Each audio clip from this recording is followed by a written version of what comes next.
Today I've got this 40mm Italian Cisa padlock. It's not a bad little lock, this one. It's a fun lock to pick. All works okay. That's a bit in on the key. The security pin's in there.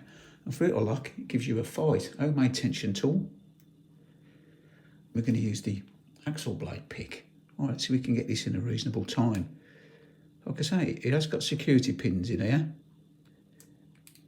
And it does normally go into quite a deep false set.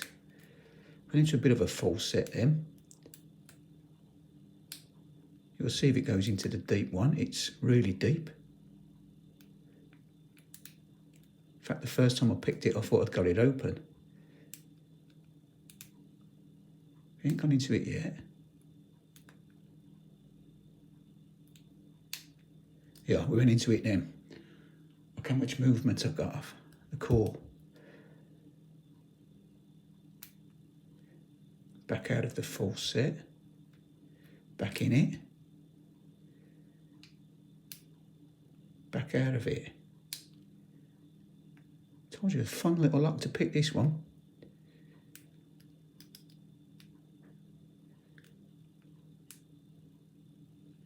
Come on, where are you?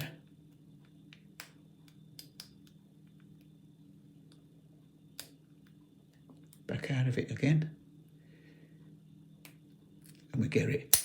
So yeah, for a little tiny 40mm padlock, that's a fun one to pick. Anyway, that's it for now. As always, thanks for watching, and I'll see you again next time. Try a bit.